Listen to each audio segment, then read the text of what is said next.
Hello guys, welcome back to my channel polytechnic education. तो एक बार फिर से आप सभी का स्वागत है आपके अपने यूट्यूब चैनल पॉलिटेक्निक एजुकेशन पे। तो गाइस आप सभी को बता दें, हमारा जो ये क्लास होने वाला है ये फिजिक्स का क्लास है।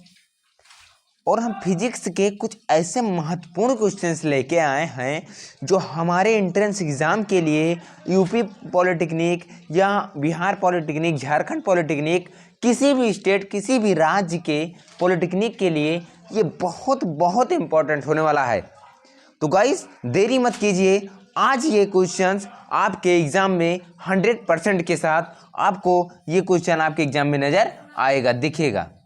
ठीक है, तो आप लोग ये वीडियो मिस मत कीजिएगा। ये वीडियो आपको कहीं ऐसा वीडियो में लेगा हूँ, ऐसे क्वेश्चन लेके आए हैं जो आपके एग्ज़ाम के लिए बहुत ही इंपॉर्टेंट है और आपके एग्ज़ाम में ये आएगा, एकदम 100% है, आपके एग्ज़ाम में आएगा।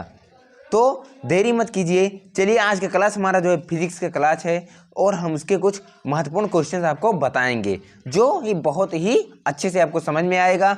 अगर आपको समझ में नहीं आता है और आपको कोई भी समस्या होती है तो हमें कमेंट में ज़रूर बताइए, ठीक है।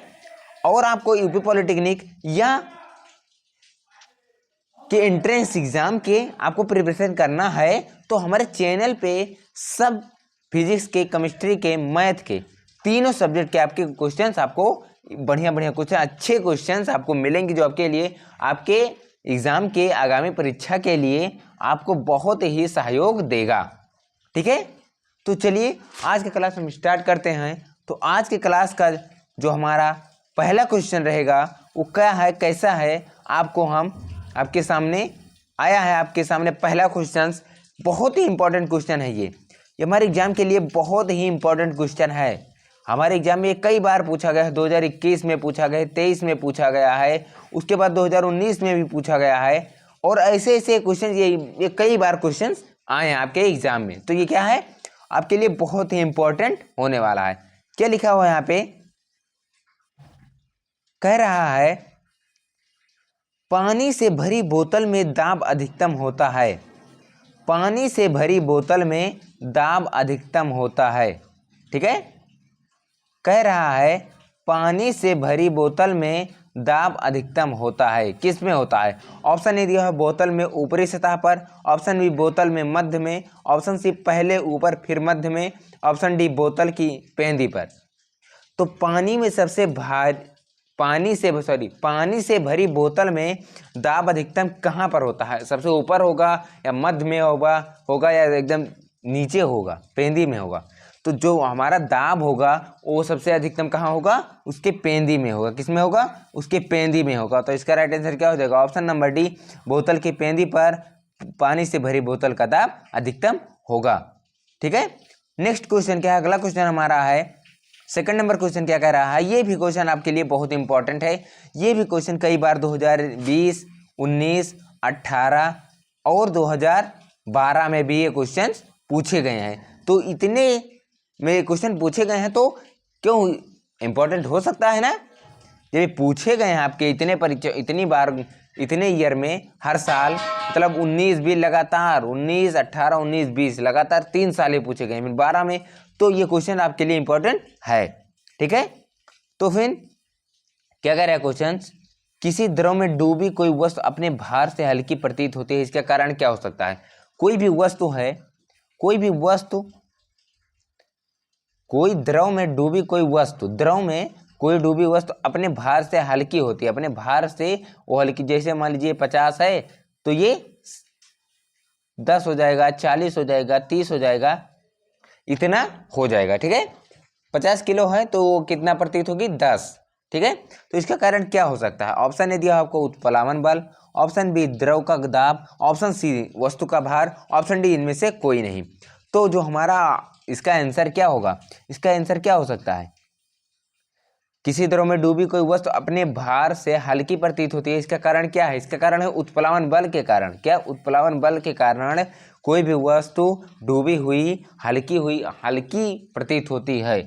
कोई भी वस्तु डूबी, कोई वस्तु अपने भार से हल्की प्रतीत होती है, इसका कारण है उत्प्लावन बल। तो इसका राइट आंसर क्या होगा? ऑप्शन नंबर बी, उत्प्लावन बल। नेक्स्ट क्वेश्चन क्या है हमारा? नेक्स्ट क्वेश्चन क्या कह रहा है? थर्ड नंबर क्वेश्चन कह रहा है वह ताप जिस पर ध्वनि का वेग 0 डिग्री सेल्सियस, वह ताप जिस पर ध्वनि का वेग 0 डिग्री सेल्सियस पर ध्वनि के वेग का 1.5 गुना होता है कितना डिग्री? ऑप्शन ए दिया है 136 degree Celsius, option B 50 degree Celsius, option C 341.25 degree Celsius, option D इनमें से कोई नहीं। तो वह ताप जिस पर ध्वनि का वेग 0 डिग्री सेल्सियस पर ध्वनि के वेग का 1.5 गुना हो जाता है कितना है? 136 डिग्री सेल्सियस। कितना होगा? 136 डिग्री सेल्सियस का राइट आंसर हो जाएगा 136 degree Celsius, option number A 136 degree Celsius. Next question क्या कह रहा है? 4 नंबर क्वेश्चन हमारा क्या कह रहा है? 4 नंबर क्वेश्चन हमारा कह रहा है चमगादड़ निम्नलिखित में से किस आवृत्ति की ध्वनि को सुन सकता है? जो चमगादड़ होते हैं वो कितने आवृत्ति तक ध्वनि को सुन सकते हैं? कितने हर्ट्ज आवृत्ति तक ध्वनि को सुन सकते हैं? ऑप्शन ए दिया हुआ है आपका क्या? 20 हर्ट्ज से कम, ऑप्शन बी 20,000 हर्ट्ज से अधिक, option C 10 hertz, option D इनमें से कोई नहीं। तो जो चमगादड़ होते हैं वो 20,000 हर्ट्ज से अधिक ध्वनि को सुन सकते हैं। 20,000 से अधिक हर्ट्ज के ध्वनि को सुन सकते हैं। तो इसका राइट आंसर क्या हो जाएगा? ऑप्शन नंबर बी 20,000 हर्ट्ज से अधिक। इसका राइट आंसर क्या हो जाएगा? ऑप्शन नंबर बी 20,000 हर्ट्ज से अधिक। नेक्स्ट क्वेश्चन क्या है? 5 नंबर क्वेश्चन क्या है? कितने तापमान पर जल का आयतन अधिकतम होता है? कितने तापमान पर जल का आयतन अधिकतम होता है? कितने तापमान पर होता है? ऑप्शन ए दिया हुआ है आपका, कितना दिया हुआ है? ऑप्शन ए दिया हुआ है ऑप्शन ए दिया हुआ 2 degree Celsius, option B 3 degree Celsius, option C 4 degree Celsius, option D 6 degree Celsius. तो कितने ताप पर जल का आयतन अधिकतम होता है? तो कितने डिग्री सेल्सियस पर? 4 डिग्री सेल्सियस पर ताप जो होता है, जल का तापमान वो अधिकतम होता है, आयतन अधिकतम होता है। ठीक है, 4 डिग्री सेल्सियस पर तापमान पर जल का आयतन कितना होता है? अधिकतम होता है। तो option C is the right answer. इसका राइट आंसर क्या हो जाएगा? Option number C 4 degree Celsius. Next question क्या है? सूर्य का प्रकाश कमरे में नहीं पहुंचता फिर भी कमरे में अंधेरा नहीं रहता है। जो सूर्य का प्रकाश होता है, जो सूर्य का प्रकाश होता है वो कमरे में पहुंचता नहीं है फिर भी वहाँ कमरे में उजाला रहता है, क्यों? इसका कारण क्या हो सकता है? ऑप्शन ए दिया हुआ है प्रकीर्णन के कारण, ऑप्शन बी अपवर्तन के कारण, ऑप्शन सी ध्रुवण के कारण, ऑप्शन डी इनमें से कोई नहीं। ये क्वेश्चन जो है, ये क्वेश्चन हमारे लिए बहुत ही वेरी वेरी इंपॉर्टेंट होने वाले है। ठीक है, ये हमारा क्वेश्चन 2024 में भी पूछा गया था और ये क्वेश्चन 18 में और 2017 में भी ये क्वेश्चन पूछा गया है। ये क्वेश्चन जो है ये हमारे लिए बहुत इंपॉर्टेंट है। ये हमेशा एक साल छोड़ के अगले साल या 1-2 साल छोड़ के हर साल, तीसरे साल, दूसरे साल पूछा जाता है। हर बार ऐसा होता है कि दूसरे तीसरे साल ये क्वेश्चन आता ही आता है। आपके एग्जाम में, एंट्रेंस एग्जाम में ये क्वेश्चन आता ही आता है। ठीक है, तो हमारा इसका राइट आंसर क्या होगा? सूर्य का प्रकाश जो है कमरे में नहीं पहुंचता है, कमरे में प्रवेश नहीं करता है, फिर भी कमरे में अंधेरा क्यों नहीं रहता है? इसका कारण क्या हो सकता है? इसका कारण क्या हो सकता है? प्रकीर्णन के कारण। किसके कारण?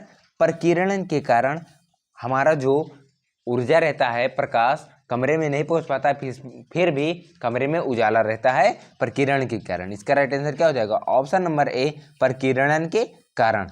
नेक्स्ट क्वेश्चन क्या है हमारा? अगला क्वेश्चन 7 नंबर क्वेश्चन क्या कह रहा है? किस दर्पण से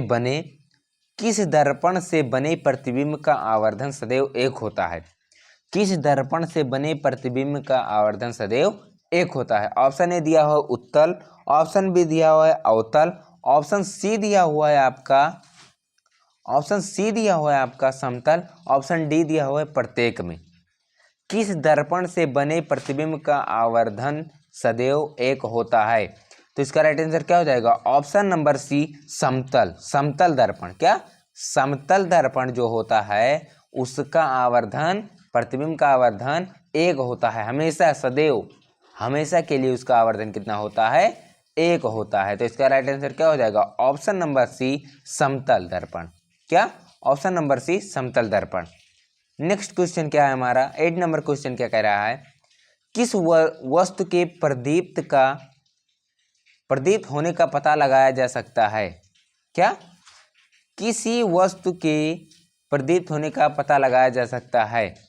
ऑप्शन ए दिया हो वस्तु को गर्म करके, ऑप्शन बी दिया हो वस्तु पर पालिश करके, ऑप्शन सी दिया हो वस्तु को अंधकार में रखकर, ऑप्शन डी दिया प्रकाशमान वस्तु की सहायता से। तो इसका राइट आंसर क्या हो जाएगा, इसका राइट आंसर क्या हो जाएगा, किसी वस्तु के प्रदीप्त होने का पता लगाया जा सकता है, किसके कारण, वस्तु को गर्म करके, वस्तु पर पालिश करके, वस्तु को अंधकार में रख के, या प्रकाशमान वस्तु की सहायता से। तो प्रदीप्त होने का पता किसके कारण लगाया सकता है, वस्तु को अंधकार में रखकर, किसको, वस्तु को अंधकार में रखकर इसका क्या पता है, प्रदीप्त होने का पता लगाया जा सकता है। इसका राइट आंसर क्या हो जाएगा, ऑप्शन नंबर सी, वस्तु को अंधकार में रखकर। नेक्स्ट क्वेश्चन हमारा क्या है, 9 नंबर क्वेश्चन है, सार्वत्रिक गुरुत्वाकर्षण नियतांक का प्रयोग, सार्वत्रिक गुरुत्वाकर्षण नियतांक का प्रयोग मान सबसे पहले किसने दिया था। ऑप्शन ए दिया हुआ है न्यूटन, ऑप्शन डी दिया हुआ हेनरी कैवेंडिश, ऑप्शन सी दिया गैलीलियो गैलीली, ऑप्शन डी दिया अरस्तू। तो इसका राइट आंसर क्या हो जाएगा, ऑप्शन नंबर ए, न्यूटन। क्या हो जाएगा, न्यूटन ने सार्वत्रिक गुरुत्वाकर्षण नियतांक का प्रयोग मान सबसे पहले दिया था। ठीक है, ठीक है, न्यूटन ने। तो इसका राइट आंसर क्या हो जाएगा, ऑप्शन नंबर ए, न्यूटन। क्या हो जाएगा, option number A, Newton. Next question क्या है हमारा, 10 नंबर क्वेश्चन क्या कह रहा है, 10 नंबर क्वेश्चन क्या कह रहा है हमारा, विद्युत ऊर्जा को प्रकाश ऊर्जा में रूपांतरित करने वाला उपकरण है। ऑप्शन ए दिया हुआ है डायनेमो, ऑप्शन बी दिया ट्यूबलाइट, ऑप्शन सी दिया है सोलर सेल, ऑप्शन डी दिया है माइक्रोफोन। तो हमारा जो विद्युत ऊर्जा को प्रकाश ऊर्जा में रूपांतरित करने का काम होता है, बल्ब का होता है, यानी कि ट्यूबलाइट का होता है। तो इसका राइट आंसर क्या हो जाएगा, ऑप्शन नंबर बी, ट्यूबलाइट। क्या होगा, ऑप्शन नंबर बी, ट्यूबलाइट। जो ट्यूबलाइट होता है वो हमें विद्युत ऊर्जा को प्रकाश ऊर्जा में रूपांतरित कर देता है। जैसे कोई भी लाइट आती है तो वो बल्ब रहता है, वो जलता है तो प्रकाशित तो करता है, प्रकाशित उत्पन्न करता है ना। तो प्रकाश ऊर्जा में रूपांतरित करने का कार्य बल्ब को या ट्यूबलाइट को या कोई भी जलने की वस्तु, जैसे ट्यूबलाइट हो गया, बल्ब हो गया, बहुत सारे वस्तु हैं। ठीक है, तो ये होता है, ट्यूबलाइट का कार्य होता है विद्युत ऊर्जा को प्रकाश ऊर्जा में रूपांतरित करने का। तो इसका राइट आंसर क्या हो जाएगा, ऑप्शन नंबर बी, ट्यूबलाइट। क्या हो जाएगा, ऑप्शन नंबर बी हो जाएगा, ट्यूबलाइट। ठीक है, नेक्स्ट क्वेश्चन क्या कह रहा है हमारा, 11 नंबर क्वेश्चन, पृष्ठ तनाव का एसआई मात्रक। क्या कह रहा है, पृष्ठ तनाव का एसआई मात्रक क्या होगा। ठीक है, पूछ रहा है पृष्ठ तनाव का एसआई मात्रक, पृष्ठ तनाव का एसआई मात्रक क्या होता है। ऑप्शन ए दिया हुआ है न्यूटन प्रति मीटर स्क्वायर, ऑप्शन बी दिया हुआ है जूल प्रति मीटर स्क्वायर, ऑप्शन सी दिया हुआ है न्यूटन प्रति मीटर स्क्वायर, ऑप्शन डी दिया हुआ है जूल प्रति मीटर। तो इसका राइट आंसर क्या होगा, जो पृष्ठ तनाव होता है उसका एसआई मात्रक क्या होता है, पृष्ठ तनाव का एसआई मात्रक क्या होगा, जूल प्रति मीटर स्क्वायर। तो इसका राइट आंसर क्या हो जाएगा, ऑप्शन नंबर बी, जूल प्रति मीटर स्क्वायर। नेक्स्ट क्वेश्चन हमारा क्या है, नेक्स्ट क्वेश्चन है हमारा 12 नंबर क्वेश्चन है। 12 नंबर क्वेश्चन क्या कह रहा है, घुलनशील नमक मिलाने पर जल का पृष्ठ तनाव हो जाता है, बढ़ जाता है, घट जाता है, वही रहता है, या कोई परिवर्तन नहीं होता है। तो घुलनशील नमक मिलाने पर जल का पृष्ठ तनाव बढ़ जाता है। क्या हो जाता है, बढ़ जाता है। क्या हो जाता है, बढ़ हो जाता है। तो इसका राइट आंसर क्या हो जाएगा, ऑप्शन नंबर ए, बढ़ जाता है। क्या, ऑप्शन नंबर ए, बढ़ जाता है। नेक्स्ट क्वेश्चन क्या है, 13 नंबर क्वेश्चन क्या कह रहा है, जल में प्रकाश की चाल क्या होती है। क्या, जल में प्रकाश की चाल क्या होती है। ऑप्शन ए दिया हुआ है 2.04 × 10⁸, ऑप्शन बी दिया हुआ है 2.25 × 10⁸, ऑप्शन सी दिया हुआ है 3 × 10⁸, ऑप्शन डी दिया हुआ है आपका 1.96 × 10⁸। तो इसका राइट आंसर क्या हो जाएगा? ऑप्शन नंबर क्या हो जाएगा? ऑप्शन नंबर डी क्या हो जाएगा? जो जल में प्रकाश की चाल होती है, क्या होती है? जल में प्रकाश की चाल, सॉरी डी नहीं होगा, जल में प्रकाश की चाल होती है 2.25 गुणे 10 पावर 8। क्या होता है? 2.25 गुणे 10 पावर 8 होता है। क्या होता है? जो जल में प्रकाश का चाल होता है वो 2.25 गुणे 10 पावर 8 होता है। तो इसका राइट आंसर क्या हो जाएगा? ऑप्शन नंबर बी 2.25 गुणे 10 पावर 8। नेक्स्ट क्वेश्चन क्या है? तड़ित चालक का आविष्कार किसने किया? तड़ित चालक है उसका आविष्कार किसने किया? तड़ित चालक का आविष्कार किसने किया? ऑप्शन ए दिया हुआ है गैलीलियो गैलीली, ऑप्शन बी दिया हुआ है हेनरी कैवेंडिश, ऑप्शन सी दिया हुआ है बेंजामिन फ्रैंकलिन, ऑप्शन डी दिया हुआ है इनमें से कोई नहीं। तो इसका राइट आंसर क्या होगा? तड़ित चालक का जो आविष्कारक हैं, इसके आविष्कार जो किए हैं उनका नाम क्या है? Benjamin Franklin. क्या? Benjamin Franklin. तो option number C is the right answer. इसका राइट आंसर क्या हो जाएगा? Option number C, Benjamin Franklin ने तड़ित चालक का आविष्कार किया था। ठीक है, नेक्स्ट क्वेश्चन क्या है? अगला क्वेश्चन 15 नंबर क्वेश्चन हमारा है, मानव शरीर के विद्युत प्रतिरोध के परिमाण की कोटि कितनी होती है?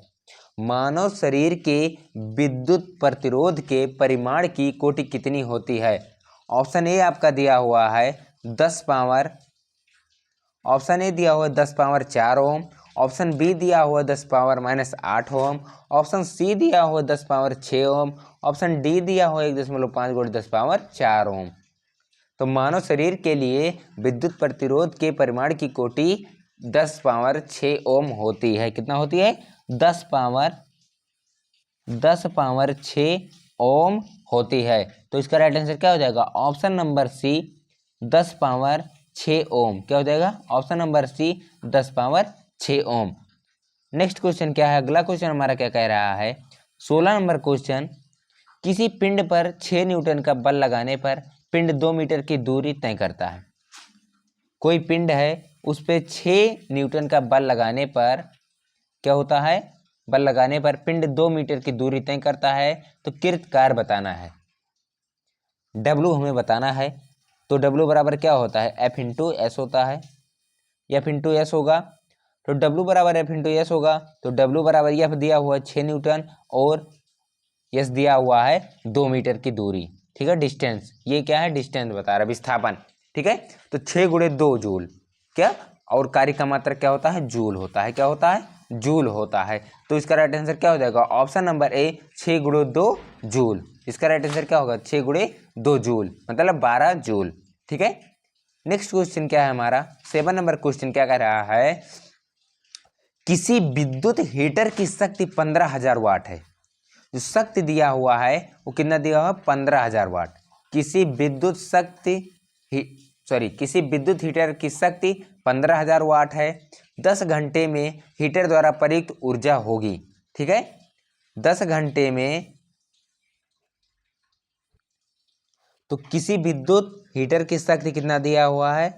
कितना दिया हुआ है? 15,000 वाट दिया हुआ है। कितना दिया हुआ है? 15,000 वाट दिया हुआ है। ठीक है, जो शक्ति दिया हुआ है हमारा, शक्ति दिया है 15,000 वाट, 15,000 वाट दिया हुआ है। और टी मतलब समय दिया हुआ है 10 घंटे। ठीक है, 10 घंटा। तो डब्ल्यू बराबर क्या होता है? शक्ति गुणे विस्थापन, ऊर्जा बराबर शक्ति गुणे समय। शक्ति गुणे समय, ऊर्जा बराबर क्या होता है? ऊर्जा बराबर हमारा होता है शक्ति गुणे समय। ऊर्जा बराबर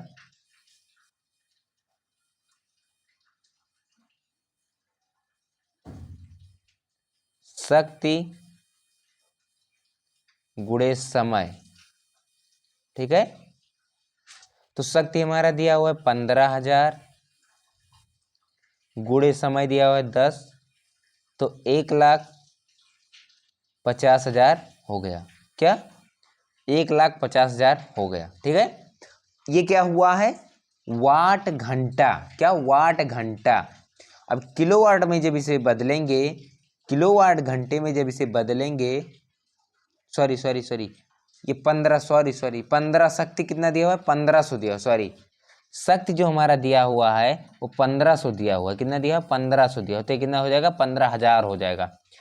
15,000, सॉरी पैक करिए, कितना हो जाएगा, जैसे इसका दिया हुआ है, सॉरी गलती हो गया।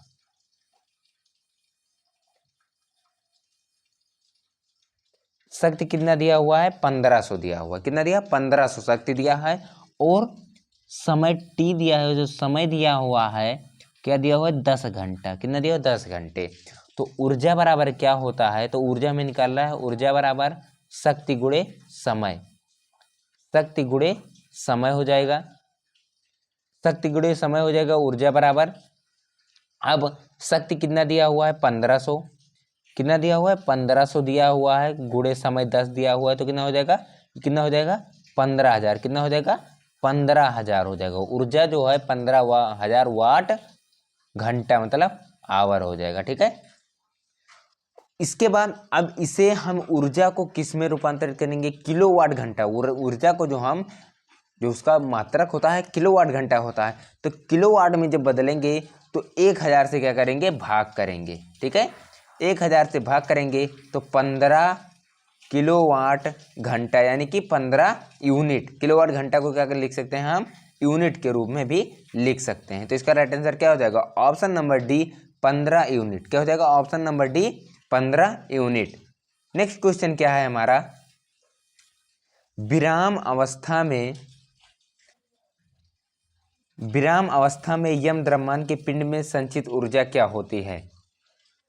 विराम अवस्था में, ठीक है, विराम अवस्था में यम द्रव्यमान के पिंड में संचित ऊर्जा क्या होगी, ऊर्जा जो होगी क्या होगी, यम द्रव्यमान कहा है, ऊर्जा बराबर क्या होता है, शक्ति गुणे समय, समय वही प्रकाश की चाल इसमें होगी। विरामावस्था में या प्रकाश की चाल लग जाएगी सी। ठीक है, यम द्रव्यमान दिया हुआ है। ठीक है, और ई होता है, ई बराबर क्या होता है, mc स्क्वायर होता है ना। तो ई क्या है, ऊर्जा है, एनर्जी है। ठीक है, एनर्जी ऊर्जा है, तो ई बराबर क्या होता है, mc स्क्वायर होता है। तो इसका राइट आंसर क्या हो जाएगा, ऑप्शन नंबर डी। क्या दे आपको, mc स्क्वायर किस ऑप्शन में दिख रहा है, option number D, mc square. E बराबर mc, ये ई क्या है, ऊर्जा है, यम क्या है, द्रव्यमान, सी है प्रकाश की चाल। तो इसका राइट आंसर क्या हो जाएगा, option number D, mc square. ठीक है, नेक्स्ट क्वेश्चन क्या है हमारा, 19 नंबर क्वेश्चन, गोलीय कोश के केंद्र पर गुरुत्वीय क्षेत्र की तीव्रता। 19 नंबर क्वेश्चन हमारा कह रहा है गोलीय कोश के केंद्र पर गुरुत्वीय क्षेत्र की तीव्रता क्या होगी। ठीक है, तो इसे हमें बताना है। ठीक है, तो इसका आंसर क्या होगा, पूछा है गोलीय